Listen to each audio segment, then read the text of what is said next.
देश की खबरें। दिल्ली सुरक्षा अलर्ट। दिल्ली में ईमेल के जरिए एयरपोर्ट और कुछ स्कूलों को लेकर चेतावनी संदेश मिला। पुलिस और सुरक्षा एजेंसियों ने तुरंत जांच शुरू कर दी और सुरक्षा व्यवस्था कड़ी कर दी गई। बुंदेलखंड एक्सप्रेसवे पर हादसा। उत्तर प्रदेश के हमीरपुर में एक गाड़ी असंतुलित होकर पलट गई। इसमें सवार लोगों को गंभीर चोटें आईं। प्रशासन ने तुरंत राहत और बचाव कार्य शुरू किया। विदेश मंत्री का भाषण। संयुक्त राष्ट्र महासभा ऊंगा में विदेश मंत्री एस जयशंकर ने कहा कि आतंकवाद किसी के लिए भी सुरक्षित विकल्प नहीं है और सभी देशों को मिलकर इसके खिलाफ कदम उठाने चाहिए। रूस का भारत समर्थन। रूस ने भारत की विदेश नीति की सराहना की और संयुक्त राष्ट्र सुरक्षा परिषद अनिश्चय में भारत की अस्थायी सदस्यता की मांग का समर्थन किया। दुनिया की खबरें। तूफान रगासा का असर। चीन, हांगकांग, ताइवान और फिलीपींस में तेज़ हवाओं और भारी बारिश की वजह से सामान्य जीवन प्रभावित हुआ है। सरकारें राहत और पुनर्वास कार्य में जुटी हुई हैं। अमेरिका चीन संबंध। अमेरिका और चीन के बीच व्यापार व तकनीकी नीतियों को लेकर मतभेद बने हुए हैं। दोनों देशों के बीच बातचीत जारी है। यूक्रेन संघर्ष पर वैश्विक प्रतिक्रिया। यूक्रेन और रूस के बीच जारी तनाव को लेकर कई देश शांति बहाली के लिए मध्यस्थता की कोशिश कर रहे हैं। देश की ताज़ा खबरें। स्वदेशी एआई चिप का विकास। भारत ने हैदराबाद में पहली पूरी तरह से स्वदेशी एआई चिप तैयार की है, जिसे 10 से भी कम सदस्यों की टीम ने बनाया। यह चिप सेमीकंडक्टर आत्मनिर्भरता की दिशा में महत्वपूर्ण कदम माना जा रहा है। नई अमृत भारत ट्रेन सेवा शुरू होगी। मुजफ्फरपुर से चेरलपल्ली के बीच एक नई ट्रेन सेवा आरंभ करने की तैयारी है। यह सेवा 28 सितंबर से शुरू होगी। भारत की अंतर्राष्ट्रीय प्रतिक्रिया।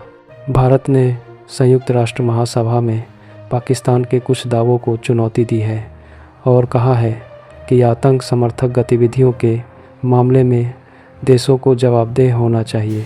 संस्कृति व संगीत में नई पहल। लंदन की रॉयल फिल्हार्मोनिक ऑर्केस्ट्रा ने आरएसएस की प्रार्थना का एक सांगीतिक कार्य किया है, जिसमें विभिन्न भारतीय भाषाएं शामिल की गई हैं। इसे भारत की सांस्कृतिक विविधता और अभिव्यक्ति की नई मिसाल कहा जा रहा है। पुलिस कार्रवाई और सार्वजनिक व्यवहार। बेंगलुरु में एक व्यक्ति को शराब की स्थिति में महिला पुलिस अधिकारी के साथ अपमानजनक शब्द प्रयोग करने के कारण गिरफ्तार किया गया है। पुलिस ने शराब जांच और सार्वजनिक व्यवहार को लेकर सख्त रुख अपनाया है। देश की खबरें। भारत ने पहली स्वदेशी एआई चिप तैयार की। हैदराबाद में विकसित यह चिप पूरी तरह भारतीय तकनीक पर आधारित है।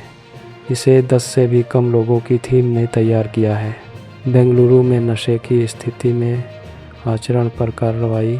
एक व्यक्ति ने नशे की स्थिति में महिला पुलिस अधिकारी से अनादर किया। पुलिस ने उसे गिरफ्तार कर लिया। भारत मंडपम में ज्वेलरी लूट का मामला। करीब 1 करोड़ रुपए की ज्वेलरी चोरी के मामले में पुलिस को महत्वपूर्ण सुराग मिले हैं। जांच जारी है। सिद्धार्थनगर में गांजा तस्करी का खुलासा। यूपी नेपाल सीमा पर लगभग 14 किलो गांजा जब्त किया गया। तस्करी के आरोपियों की गिरफ्तारी एवं पूछताछ की जा रही है। संयुक्त राष्ट्र महासभा में भारत पाकिस्तान विवाद। विदेश मंत्री जयशंकर ने ऊंगा में आतंकवाद और सुरक्षा से जुड़े मुद्दों पर पाकिस्तान को कठोर चेतावनी दी। दुनिया की खबरें। तूफान रगासा ने एशिया को झकझोरा। चीन, ताइवान और फिलीपींस में असर दिखा। कई इलाकों में भारी बारिश और तूफ़ानी हवाएं देखी गईं। अमेरिका चीन संबंधों में तनाव। व्यापारिक और तकनीकी नीतियों को लेकर दोनों देशों के बीच मनभावना बढ़ी है। नेपाल में नई सरकार की पुष्टि। सुशीला कार्की नई प्रधानमंत्री बनेंगी और मंत्रिमंडल विस्तार की तैयारी चल रही है। जापान की उम्रदराज आबादी का नया रिकॉर्ड। जापान में 1 लाख से भी अधिक लोग 100 वर्ष या उससे अधिक उम्र के हैं। देश अब दुनिया में सबसे ज़्यादा वृद्ध आबादी वाला देश बन गया। उत्तर प्रदेश रेरा ने 21 रियल एस्टेट परियोजनाओं को मंजूरी दी। कुल निवेश 735 करोड़ मुंबई और आसपास के ज़िलों में भारी बारिश, पालघर में स्कूल बंद, उज्जैन में 25,000 कन्याओं का सामूहिक पूजन, golden book of world records में दर्ज, नरवर मध्य प्रदेश में महिला सम्मेलन में 185 करोड़ से अधिक के विकास कार्यों का उद्घाटन, भूमि पूजन। छपरा से दिल्ली तक अमृत भारत एक्सप्रेस ट्रेन सेवा आज से शुरू। नवरात्रि पर मिशन शक्ति अभियान ने 7.5 लाख लोगों तक जागरूकता पहुंचाई। विदेश मंत्री जयशंकर ने ट्विटर पर की टिप्पणी, tweets make a difference. Punjab में बब्बर खालसा इंटरनेशनल के 4 सदस्यों को गिरफ्तार। हिंदी को वैश्विक मंच पर भारत की पहचान बताई गई। मध्य प्रदेश सरकार की पहल पर जोर। Uttar Pradesh international trade show UPITS 2025 greater Noida में आयोजित। स्वाद उत्तर प्रदेश थीम के अंतर्गत UPITS में खाद्य संस्कृति का प्रदर्शन। बॉलीवुड सिनेमाई खबर, फिल्म देवा 2025 रिलीज़ और अन्य अपडेट्स। बॉलीवुड इंटरटेनमेंट खबर, नई कोरियन ड्रामा श्रृंखलाएं हिंदी में रिलीज होंगी। दिल्ली भारत की आंतरिक और अंतर्राष्ट्रीय राजनीतिक स्थितियों पर टिप्पणी एवं रिपोर्टें। जयशंकर ट्रंप टिप्पणी व अन्य।